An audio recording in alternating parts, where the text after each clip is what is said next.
we all have our stories, whether or not we want to divulge them or how much do we want to say. I feel like I can look at a piece of my work and it's like there are a lot of stories in there, either from the line, the way I move through it, maybe something that's a little bit more representative, maybe a mark that I made a really long time ago that comes back into the piece. It's like a visual poem.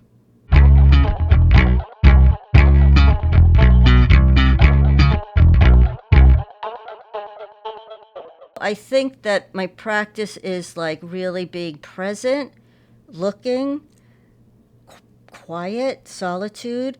Like if I go on a walk, I like every moment I'm stopping and I'm looking and I'm thinking and I'm feeling and look at that gorgeous moss and how does that relate with the arms of the bark and so it's just all of this information that's just getting processed. I'm looking with my eyes, but what I'm really looking at is with my heart, with how I feel. And I know that a piece is working when I just get that feeling in my gut. Like it's working, it's moving. It's because, and I think it does move people because I'm very honest in my work. I don't hide anything. And I think that people aren't used to that and they appreciate it. They wish maybe they could do it.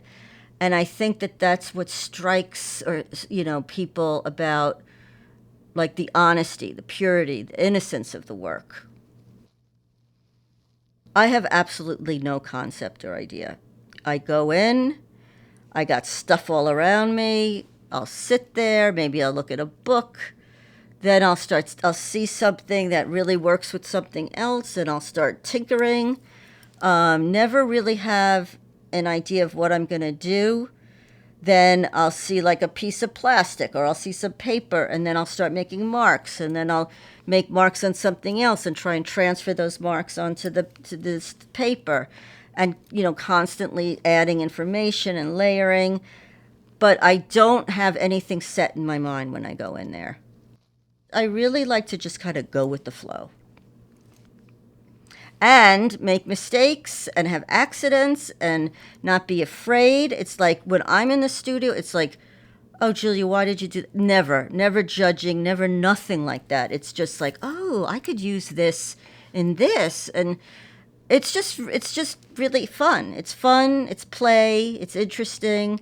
I mean, there are a lot of times where I feel like one reason why my work is the way it is because I feel like I'm a big kid, and I've played a lot, in my life, and I'm playing more now. And it's just like I'm receptive to a lot of things. I think for me, the lines evoke a lot of things, and I feel like the lines hold a lot of different emotional weight. And so, like, one line can be quiet, and another line can be jagged or angry, and another line can be sad or nostalgic, and another line can be quick and fast and short, and those lines in combination, I think, create the movement. Yet each line sort of has something to say in a unique way.